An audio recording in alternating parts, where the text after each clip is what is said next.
चारीमेरामध्ये मी वासनेचा प्रश्न हाताळला, कारण वासना ही सुद्धा महत्त्वाची आहे। हा एकाच नायकाचा वेगवेगळ्यातला वयातला प्रवास आहे असं मला वाटत राहतं। तर तिचं बोलणं, तिचं हसणं हेच त्याला सगळं विश्व वाटतं।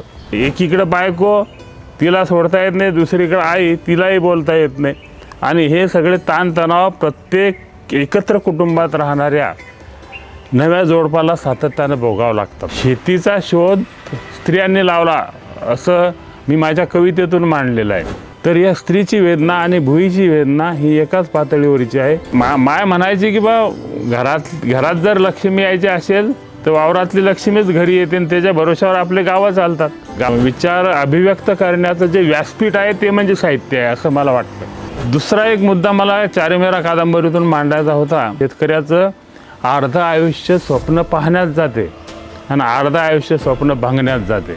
आपलं जे आयुष्य आहे ते आपल्या मनावर चालतं, मनात विचार येतात तसे आपण कृती करतो। या कादंबरीचा नायक जो आहे उदयभान, त्याचं सुद्धा एक असं स्वप्न आहे की उडदामुगाची ही पारंपरिक शेती आता पुरणार नाही। तर की या कादंबरीची सुरुवात ज्ञानेश्वरीनं झालेली आहे आणि शेवट लीळाचरित्रातील एका दृष्टांतानं झालेला आहे। हा संसारू म्हणजे एक दीर्घ स्वप्नाची गा, संसारू साचू म्हणून घेऊ नये, लटिका म्हणून सांडू नये।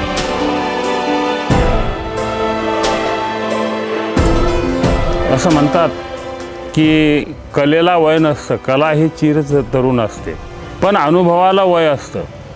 कारण जसजसे माणसाचं वय वाढत जातं तसतसं त्याच्या अनुभवाचा सुद्धा विस्तार होत जातो। प्रत्येक वयातल्या भावना आणि प्रत्येक वयातले अनुभव हे वेगळे असतात। तरुण अगदी लहानपणी आपल्या मनात जे भावना असतात त्या तरुणपणात बदलतात। नंतर लग्न वगैरे झाल्यानंतर आपण म्हणजे ज्यावेळेस ज्याला जुन्या भाषेत सांगायचं म्हणजे गृहस्थाश्रमात प्रवेश करतो त्यावेळेसचे पुन्हा त्याचे अनुभव बदलतात। अनुभवाच्या सोबत भावनासुद्धा बदलतात। म्हातारपणात वेगळ्याच फिलिंग असतात। माझ्या लेखनाच्या संदर्भात मला हे सांगता येईल म्हणजे किंवा मी ते जाणीवपूर्वक माझ्या असं लक्षात आलं, म्हणजे मुद्दाम होऊन मी केलेलं नाही, पण हा एकाच नायकाचा वेगवेगळ्यातला वयातला प्रवास आहे असं मला वाटत राहतं। कारण तहान कादंबरीचा जो नायक आहे बबन शेवाळे, हा काहीतरी आपला 18-19 वर्षाचा एकदा तरुण मुलगा आहे आणि त्याच्यामुळे त्या तरुण मनातलं आकर्षण, त्याचं लैंगिक आकर्षण आहे त्याला आहे आणि म्हणून तो रत्नाच्या प्रेमात पडतो। कशासाठी पडला हे त्याला कळत नाही, परंतु भिन्नलिंगी आकर्षण या वयात तीव्रतेनं वाढत जाते, तसं ते वाढत गेलेलं आहे आणि म्हणून त्या रत्नाचा त्याला शरीर भोग मिळणं हे महत्त्वाचं वाटतं। तिचं बोलणं, तिचं हसणं हेच त्याला सगळं विश्व वाटतं। ग्रामीण संस्कृतीमध्ये म्हणजे 80च्या दशकात 70 ते 80च्या दशकात सिनेमाचा खूप प्रभाव होता आणि म्हणून मला आवर्जून सांगावं असं वाटतं की माझ्या मनावर सुद्धा तो प्रभाव आलाच, कारण मी त्यातलाच एक घटक होतो। आणि म्हणून जसं की बा लोकगीतं, लोककथा, त्याच्यानंतर भजनं, कीर्तनं आणि गावात होणारे नाट्य म्हणजे नवमी वगैरे असेल ते, याचा जसा माझ्यावर परिणाम झाला तसाच त्या वयात सिनेमाचा सुद्धा आमच्या पिढीवर खूप प्रभाव होता आणि सिनेमा पाहायला मिळणं हे म्हणजे खूपच महत्त्वाचं वाटायचं। सगळं शर्यती लागायच्या, तर तू मला सिनेमा दाखवशील का, किंवा मजुरीला जायचं, अरे सिनेमापुरते पैसे मिळून राहिले। मुलांना मुलींना हे सारख्या पातळीवरचं आकर्षण होतं। तर त्या सिनेमाचा सुद्धा प्रभाव असतो की तो नायक नायिकेच्या मागं लागतो, गाणं म्हणतो, ते प्रेमात पडणं वगैरे ते सगळं। तर तहानमध्ये तो प्रभाव मला जाणवतो, तो वाचकांनाही जाणवतो, कारण ते वय विशिष्ट प्रकारचं आहे। परंतु बारोमासमधला जो नायक आहे एकनाथ, तो प्रगल्भ झालेला आहे, त्याचं MA-BEd झालेलं आहे, शिक्षणानं तो प्रगल्भ झाला, विचारानं प्रगल्भ झाला, वयानंही प्रगल्भ झाला आणि शरीरानंही वाढलं आणि त्याचं लग्न झालेलं आहे। आणि लग्न झाल्यामुळे एखाद्या लग्न झालेल्या माणसाच्या घरात जे ताणतणाव असतात, म्हणजे आईच्या सुनेकडून अपेक्षा वेगळ्या असतात, कारण असं म्हणतात की सून घरात आली की सासू म्हणजे ती आई बदलते, आईचं सगळं स्वरूपच तिचा रोलच बदलतो। आधी ती मुलावर एवढं प्रेम करत असते, पण सून आली की त्याला वाटते अरे झाला बायकोचा भाड्या, आता माझ्याकडे लक्ष नाही देऊ राहिला। त्याचं काय असं ते अशा बोलून दाखवतात त्या खेड्यातल्या बायका. मग त्याच्यामुळे त्याची मानसिकता बदलते. एकीकडं बायको, तिला सोडता येत नाही, दुसरीकडं आई, तिलाही बोलता येत नाही. आणि हे सगळे ताणतणाव प्रत्येक एकत्र कुटुंबात राहणाऱ्या नव्या जोडपाला सातत्यानं भोगावं लागतात. एकनाथ जो आहे तो त्यानं गृहस्थाश्रमात प्रवेश केलेला आहे, त्याचं लग्न झालेलं आहे, त्याचा तो प्रश्न जसा आलेला आहे. आणि तहानमध्ये पाण्याचा प्रश्न आला, तृष्णा आली वेगवेगळ्या पातळीवरची. ती वासना असेल, ती पैशाची तहान असेल, ती पशुधनाची तहान असेल, प्रेमाची तहान असेल, असे तहानेचे वेगवेगळे पैलू त्या शीर्षकाला आहेत. बारोमास या शब्दावरूनच आपल्या लक्षात येईल की बारोमास हा शब्द शेतीशी निगडीत आहे आणि शेतीत पिकणारं अन्न हे भुकेशी निगडीत आहे. आणि म्हणून हा जो भुकेचा प्रश्न आहे, तहानेचा प्रश्न तहान कादंबरीत आला, भुकेचा प्रश्न बारोमास कादंबरीत आला, तशीच माणसाची वासना ही सुद्धा महत्त्वाची असते.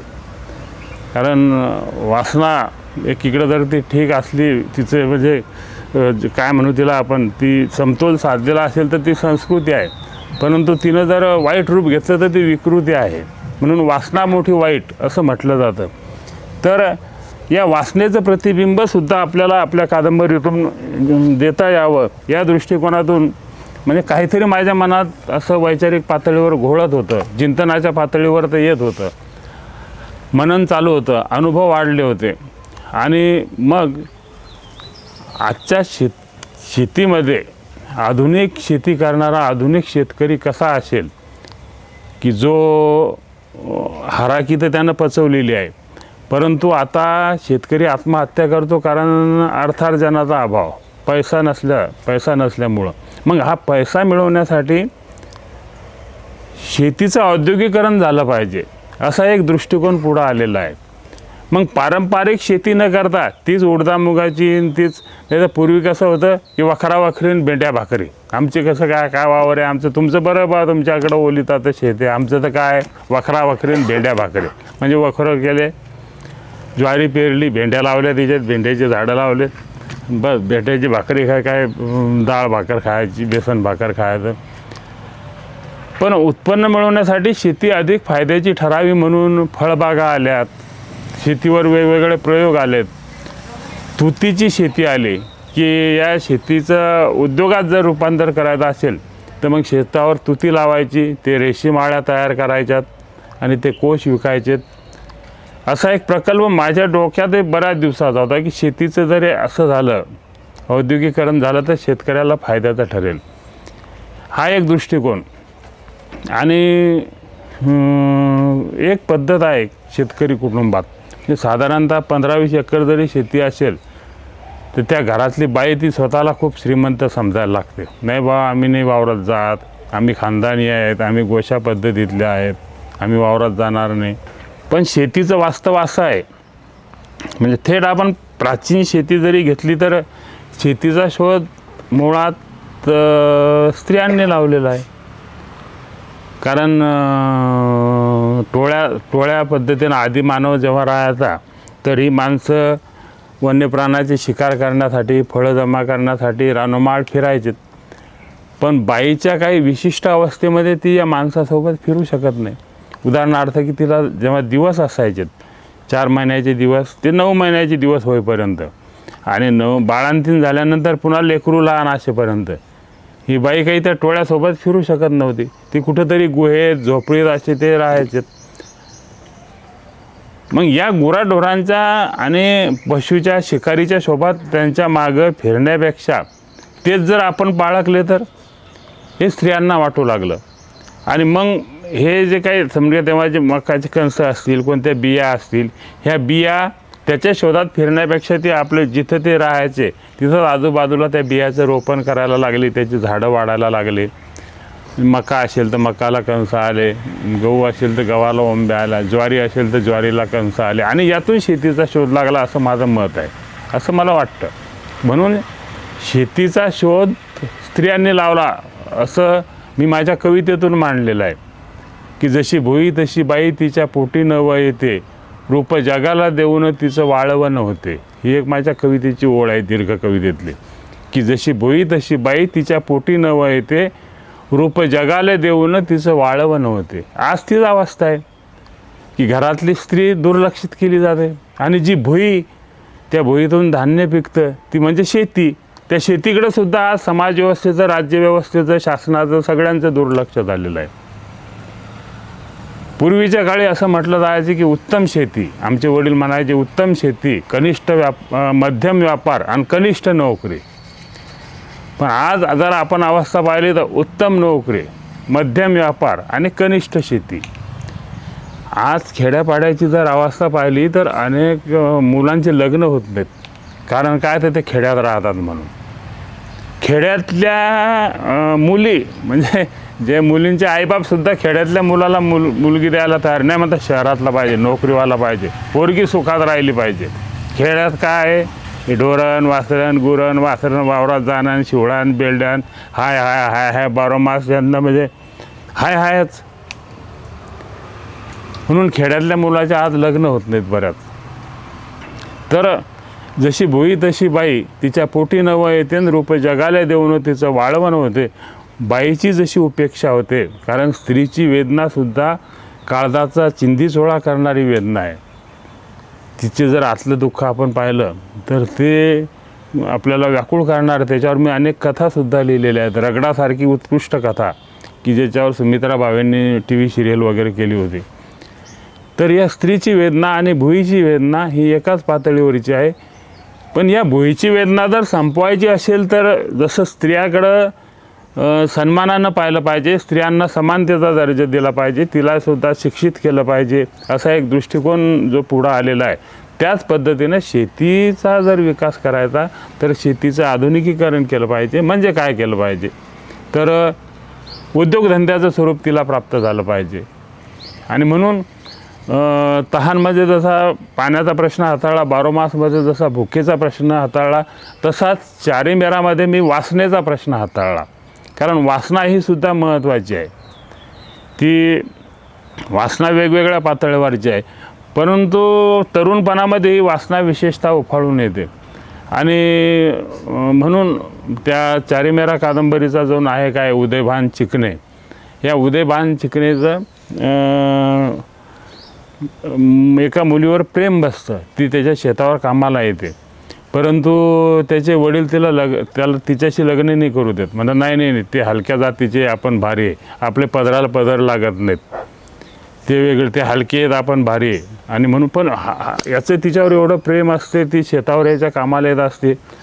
जो प्लॉटिंगचा फुलं बांधण्याचा व्यवसाय असतो, कपाशीचं सीड तयार करण्याचे जे प्लॉट असतात ते सुद्धा त्या काळात खूप भरभराटीला आलेले होते. तर ती फुलं बांधण्यासाठी शेतावर येते, तिच्यासोबत आणखीन मुली असतात, हाही येतो आणि यांचं प्रेम प्रकरण जुळतं आणि याला तिच्याशी लग्न करायचं असतं, त्यालाही हिच्याशी करायचं असतं. पण बाप म्हणतो की नाही, ते हलक्या जातीचे आहेत. हा एक दुसरा मुद्दा मला ग्रासत होता की हलक्या जाती म्हणजे लग्न काय काय ठरवून मोडतात. म्हणजे ठरलेले लग्न मी पाहिलेत बऱ्याच वेळा की लग्नाची तारीख निश्चित झालेली आहे, पत्रिका वाटलेल्या आहेत आणि कोणीतरी जाऊन तिथं काडी करतं, अरे नाही होत तिथं ते आमके आमके आहेत, ते लगेच मुलाचा बाप किंवा मुलीचा बाप, नाही नाही ते हलकी आहेत, आम्ही तिथं पोरगी नाही देत, नाही नाही आम्ही ती पोरगी नाही करत. या प्रकाराबाई बऱ्याच मुलींना आत्महत्यासुद्धा करावं लागल्यात पूर्वी. दुर्दैवानं तो आज प्रकार नाही. आज तर काय मुलाचे लग्नच होत नाही. त्याच्यामुळं ही जी जाती व्यवस्था आहे पराकुटीची पूर्वीची होती ती तर मी म्हणतो काळच भरून काढतो, की काळच त्याचा सूड उगवतो. आज म्हणतात बा पोरगी द्या, कोणती जातीची चालते आम्हाला, आम्ही व देशमुख असो, पाटील असो, मराठे असो, काय असो, कोणत्याही जातीचे, ब्राह्मण असो, कोणते असं. आणि हे सरमिसळ आंतरजातीय विवाहाचा प्रकार आज सुरू झालेला आहे. या प्रवीणा नावाची जी मुलगी आहे तिच्याशी लग्न होत नाही आणि म्हणून त्या नायकाला एक प्रश्न पडतो सतत की बा आपली शेतीमध्ये सुधारासाठी शेतकऱ्यानं काय केलं, क्रॉसिंग मान्य केलं, हायब्रिड वाहनं तो पेरतो, संकरित वाहनं पेरतो. म्हणजे मातीतलं क्रॉसिंग तर मान्य केलं पण जातीतलं क्रॉसिंग मान्य नाही केलं. आणि जसं मातीतलं क्रॉसिंग आपण स्वीकारतो आणि त्याच्यामुळे शेतीचं उत्पन्न वाढवण्याचा प्रयत्न करतो, त्यावेळेस समाजाची अवस्थासुद्धा निकोप, सुदृढ आणि सर्वसमावेशक आणि प्रेम भावना वाढीला लागण्यासाठी सुद्धा हे प्रेम विवाह होणं हे आवश्यक आहेत, आंतरजातीय विवाह होणं आवश्यक आहेत असं मला एक लेखक म्हणून, माणूस म्हणूनही वाटते. आणि आपण जो विचार करतो तोच विचार आपल्या साहित्य कृतीतून प्रतिबिंबित होत असतो. आणि हा प्रश्न मला खूप त्रस्त करायचा की अरे या ठिकाणी लग्न मोडलं ते हलकेत किंवा सोयरिकीसाठी गेलं नाही बा, त्यांचं आमचं जमत नाही. मग मी म्हणायचं की बा तुम्ही मातीतलं क्रॉसिंग तर मान्य केलं खेड्यातल्या लोकांना, मग जातीतलं क्रॉसिंग का तुम्ही मान्य करत नाही, हे एक मुद्दा.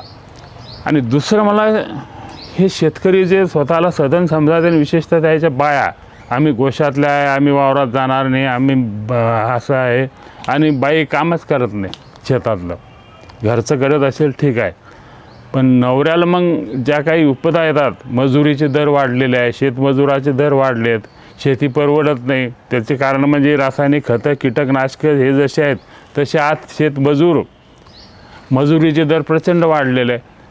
हे काही घरच्या बायांना समजत नाही. मग माणूस समजा त्याच्याकडं 30 एकर शेती असेल तर कर्ज झालं की 5 एकर विकतं, पुन्हा मग कर्ज झालं की पुन्हा 5 एकर विकतं, 20 एकरावर येतं, पुन्हा 5 एकर 15 एकरावर येतो. अशा पद्धतीने त्याच्याकडची शेती कमी कमी होत जाते. आणि मग आपण म्हणतो की अरे याची कुणबीक बांधाळली, अरे लकाची याचे भंगले आता आहे, याच्यात काही दम राहिला नाही. पण शेतातली लक्ष्मी माझी आई म्हणायची मला नेहमी, म्हणजे आईचं वाक्य असायचं आहे, आईला म्हणायचे आजूबाजूच्या गावातल्या बाया शेजारी, बाई तुम्ही कशाला वावरात जाता, तुम्हाला काय वावरात जाय, बाया सांगावं कामाने तुम्ही कशाला जा. तर माय म्हणायची नाही बाई तो बरोबर आहे, बाया सांगावं हे करावं, पण वावरात आपण कशासाठी जातो, पीक काढायसाठी. पीक म्हणजे काय असते, आपली लक्ष्मी असते, लक्ष्मीपूजन वगैरे हे जे आपण बरेचसे काही पूजाविधी आहेत, हे आपले कृषी संस्कृतीशी निगडीत सण उत्सव आहेत. ती शेतीचीच पूजा असते, ती कृषीचीच पूजा असते. लक्ष्मीपूजनसुद्धा तेच आहे, गौरी ज्या बसवल्या जातात की शेतात भर हंगाम येतो, पिकं येतात आणि मग घरी गौरी बसवल्या जातात. ते सगळे शेतातले ते पानं बिनं सगळे ते कंस हे सगळे आणून त्याची पूजा केली जाते. तर माय म्हणायची की बा घरात जर लक्ष्मी यायची असेल तर वावरातली लक्ष्मीच घरी येते आणि त्याच्या भरोशावर आपले गावं चालतात. गावं काही असे आतून थोडं पिकते, काही पायातून कोणतं वावरात शिवारात काम करायला लागते तेव्हा गावात धान्य येते, गावात धान्य येते म्हणून आपण सुखात राहतो. पण वावरातून जर जास्त उत्पन्न काढायचं असेल तर घरची लक्ष्मी आणि वावरातली लक्ष्मी एक झाली पाहिजे.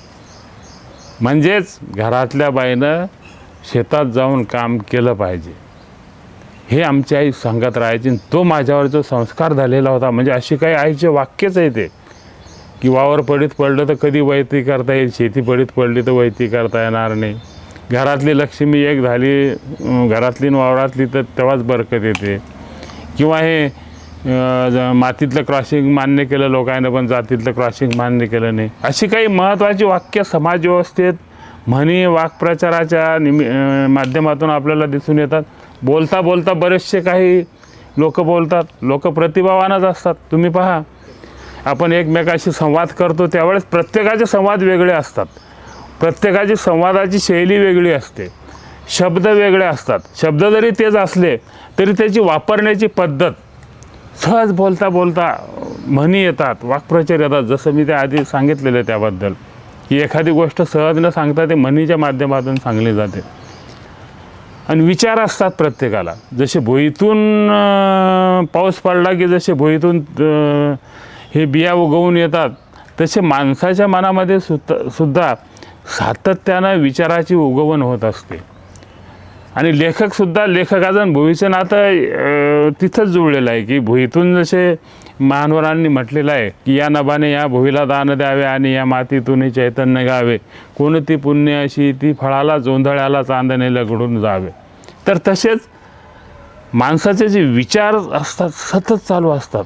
भुईतून चांगलंही उगवतं, वाईट काट्याचे पालव्या उगवतात, म्हणजे बाबळीचे झाडं उगवतात, बोरीचे उगवतात, गाजर गवत उगवतं, आणखी बेशरम उगवतं काय काय. आणि त्याच भुईतून मका उगवते, गहू उगवते, ज्वारी उगवते. विचाराचं द्वंद्व माणसाच्या मनात सतत सुरू असतं. आणि हे विचार अर्धे चांगले असतात, अर्धे वाईट असतात. तर हे विचार प्रतिबिंबित करण्याचं, ज्याला आपण काय म्हणू की विचार अभिव्यक्त करण्याचं जे व्यासपीठ आहे ते म्हणजे साहित्य आहे असं मला वाटतं. तर हे विचार सातत्यानं व्यक्त होत असतात आणि म्हणून हे वाक्य, एकेका वाक्यात सुद्धा मोठं बळ असतं. इथे आपल्याला काहीतरी वेगळं सूचित करून जातात आणि बदलत्या काळानुसार ही वाक्यही बदलतात असं मला वाटतं. जसं तुकाराम महाराजांनी म्हटलेलं आहे की ओले मुळी भेदी खडकाचे अंग, अभ्यासाची संघ कार्यसिद्धी. तसंच आज क्रॉसिंगचं युग आलं त्यावेळेस सहजपणे काही प्रतिभावंताच्या तोंडून सहज वाक्य येऊन गेले की अरे जसं मातीतलं क्रॉसिंग मान्य केलं तसं जातीतलंही करा, कुठं लगे पाऊस राहिले मोठे उठाच्या पोटातून पडले तुम्ही उच्चे उच्चे म्हणता, उच्च खाणीचे. तर हे उच्च खान हा खानोटा, त्याच्यानंतर शेतीचे प्रश्न, प्रेम संबंधातील भाव व्याकुळता, एखाद्याचा प्रेम भंग झाल्यानंतर त्याला होणारं पराकोटीचं दुःखच नाही होत तर जीवन बऱ्याच वेळा उद्ध्वस्तसुद्धा होते की ती स्त्री ती प्रेयसी आत्महत्या करते किंवा प्रियकर आत्महत्या करतो किंवा वैफल्यग्रस्त राहतो आयुष्यभर. हे वाईट आहे. म्हणून त्या विशिष्ट वयात ज्यांचं हे असं आहे त्यांचं त्यांचं लग्न झालं पाहिजे, त्यांच्या आयुष्याची सोबत त्यांना मिळाली पाहिजे. या आतल्या जाणीवेतून मग मी उदयभान आणि त्याची जी प्रेयसी आहे प्रवीणा हे पात्र माझ्यातून उगवले किंवा भेटीला आणले म्हणजे माझ्यातून उगवले. त्याची बायको भावनाताई ही सुद्धा माझ्यातून उगवली की जिच्या लक्षात येतं की बा आपल्या नवऱ्याची जी अधोगती होत असते, होऊन राहिलेली आहे शेतीची, तिला कारण म्हणजे आपण शेतात नाही आणि मग ती लगेच नवऱ्यासोबत शेतात कामाला जायला सुरुवात करते. दुसरा एक मुद्दा मला चारेमेरा कादंबरीतून मांडायचा होता की असं म्हटलं जातं शेतकऱ्याचं अर्धं आयुष्य स्वप्न पाहण्यात जाते आणि अर्धं आयुष्य स्वप्न भांगण्यात जाते. म्हणजे तो स्वप्न पाहत राहतो पण ते पूर्ण घर बांधायचं, यावर्षी नाही आता यावर्षी माल चांगला होईल यावर्षी बांधू, त्या वर्षी हंगामात येत नाही जाऊ द्या पुढच्या वर्षी बांधू, विहीर खोदायची जाऊ द्या पुढच्या वर्षी खोदू, असं पुढच्या वर्षीवर त्याचं बरंच ढकललं जातं. म्हणजे अर्धी जिंदगी स्वप्न पाहतात आणि जसं शेती म्हणजे ही एक काय म्हणू त्याला आपण एक बारोमास कादंबरीत तसं मी वाक्य वापरलेलं आहे की शेतकरी हा योद्धा आहे आणि हे आभाळ हे आसमानी सुलतानी संकट त्याचे वैरी आहेत, हा निसर्ग त्याचा जसा मित्र आहे तसाच तो वैरी आहे. म्हणजे पाऊस योग्य वेळी पडला, पिकं उगवून आले ठीक आहे, पण पीक काढणीला आलं म्हणजे कणस खुडायला आलेत किंवा गव्हाच्या ओंब्या अशा वाळून शेतावर आहेत आणि बद पाऊस पडला की सगळं पीक उद्ध्वस्त होऊन जाते. म्हणजे इथं त्या पावसाचं विरूप आहे. जसं पावसाचं स्वरूप आहे, जसा पाऊस चांगला आहे तसा योग्य वेळी आला तर चांगला आहे, अयोग्य वेळी आला तर तोही विध्वंसक आहे. तर अशा पद्धतीनं हे सगळे घटक त्याला पचवावं लागतात आणि शेती म्हणजे हे एक प्रकारचं युद्ध आहे आणि शेतकरी हा त्या ठिकाणचा सैनिक आहे, योद्धा आहे आणि असं मला वाटत होतं सातत्यानं. आणि म्हणून मी या कादंबरीची सुरुवातच ज्ञानेश्वरीतल्या एका ओवीनं केलेली आहे की ना तरी रणी शव सांडीजे, ते चौमेरी गिद्धी विदारीजे, तैसे स्वधर्महीना अभिभविजे महादोषी. भगवान श्रीकृष्ण अर्जुनाला उपदेश करताना म्हणतात की तुला लढावंच लागल आणि तू जर समजा आता शस्त्र खाली ठेवलं तर पुढचे तुला मारतील. ना तरी रणशमंग, तुझं शव त्या रणांगणात पडेल, न लढता काही न करता. तुला तर ते तू लढण्यासाठी उभा आहे, रणांगणात कशाला आला? लढण्यासाठी. म्हणजे पुढचा काय समजेल की याला मारलं पाहिजे, तुला मारलं जाईल आणि मग तुला मारलं गेलं तर ते गिधाडं घारी बिरी पूर्वीच्या काळी ते महायुद्ध व्हायचे आणि ते प्रेत तसेच पडलेले असायचे, कोले लांडगे गिधाडं घारी त्यांना असे लुचून खायचे, सगळा हाहाकारच झालेला असायचा. आणि तो तसं ते उदाहरण दिलेलं आहे की ना तरी रणी शव सांडीजे, ते चौमेरी गिद्धी विदारीजे. चौमेरी म्हणजे चारीमेरा. हां, चारीमेरा शब्दाच्या संदर्भात आवर्जून सांगता येईल की चारीमेरा हा शब्द खेड्यात सहज वापरला जातो, जसा बारोमास हा शब्द वापरला जातो. चारीमेरा म्हणजे शेताच्या चारही बाजू. शेताच्या चारही बाजू जर मजबूत असतील म्हणजे असं म्हणतात की पाऊस पाणी पडायच्या आधी वळण खदरे व्हावा, नाही तर जाईल वाहून सगळं, माती जाईल, सगळा खंगाळ होऊन जाईल. म्हणून हाडाचा शेतकरी, समजदार शेतकरी काय करतो की पहिल्यांदा त्या बराशी घेतो आणि चारी बाजूचे बांध बंदिस्ती मजबूत ठेवतो, त्याच्यामुळे त्याचं शेत साबूत राहते. त्याचप्रमाणे या प्रतिकात्मक अर्थ आहे की त्याचप्रमाणे आपलं जे मन आहे, आपलं जे आयुष्य आहे ते आपल्या मनावर चालतं. मनात विचार येतात तसे आपण कृती करतो, कारण कृती तर काही पटकन होत नाही ना, त्या आधी विचार येतो मनात, मग ते विचाराच्यानुसार आचार घडतो आपला. तसेच मनावर सुद्धा आपल्या बांध बंदिस्ती केलेली पाहिजे, संयमाचे बांध. संयमाचे बांध जर घातलेले नसतील तर त्या आयुष्याची अधोगती झाल्याशिवाय राहत नाही. दारू प्यावशी वाटले, खंबा दारू प्यावशी वाटले, पिऊन घेतली, मरून जाईल, दुसरं काय. मग त्याला तिथं संयम ठेवावा लागेल. किंवा एखादी कृती करावीशी वाटली, पण ही चांगली की वाईट हे ठरवण्यासाठी हा बांध पाहिजे. ज्ञानेश्वरीमध्ये हा शब्द वापरला ज्ञानेश्वरांनी की त्या काळातला शब्द आहे तो 12व्या शतकातला अस्सल ग्रामीण शब्द आहे. फक्त तेव्हा चौमेरी म्हणायचे, आता चारी मेरा म्हणतात ना. तरी रणशव सांडीचे ते चौमेरी गिद्धी विधारी, चारी बाजूनं गिधाड बिधाड येतील आणि त्याला हे करून देते. आणि तुझ्यावर दोष लागेल की लेका तू लढला नाही, बिन लढताच मेला, म्हणून तुझा एक मेल्यावरही अपमान होईल. म्हणून तू लढलं पाहिजे. आयुष्य हे एक युद्ध आहे, ते जगलं पाहिजे. आत्महत्या हा पर्याय नाही शेतकऱ्यांसाठी, आत्महत्या पर्याय नाही, हतबल होणं हा पर्याय नाही. काही संकट येतील आयुष्यात, काही संकट येतील, परंतु हारायचं नाही, पुढं चालत राहायचं. आयुष्य आहे तोपर्यंत जगत राहायचं. हा एक संदेश त्या ओवीतून त्यांनी दिलेला आहे.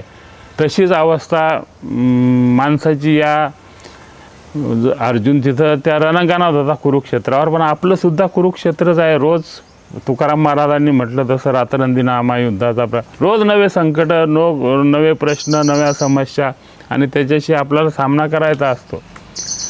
तर त्या कादंबरीची सुरुवात चारी मेराची या ओवीनं झालेली आहे. आणि ही ओवी म्हणजे नायक जो उदयभान आहे त्याच्या मनातले विचार आहेत की त्याच्या मनात संघर्ष भेटलेला आहे की पाणी नाही, कांदे लावलेले आहेत, टोळ कांदे लावलेले आहेत, नदी विहिरीचं पाणी आटलेलं आहे, बोर घेतला तिला पाणी लागलं नाही, आता कसं करावं, काय करावं, असा झालेला आहे त्रस्त. आणि म्हणून त्याच्या चिंतनाच्या पातळीवर त्याचे ते विचार येतात.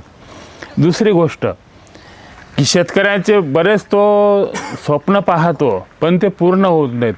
पण आपल्या शेतीवर असं करावं, असा प्रयोग करावा म्हणजे आपली आर्थिक परिस्थिती सुधारेल असं प्रत्येक शेतकऱ्याला वाटत असतं, पण पैशाच्या अभावी ते करू शकत नाही. या कादंबरीचा नायक जो आहे उदयभान, त्याचंसुद्धा एक असं स्वप्न आहे की उडदा मुगाची ही पारंपरिक शेती आता पुरणार नाही, मग आपण तुती लावायची. मग तुती लावलं म्हणजे काय होईल, अशी तुतीची बाग भरून येईल.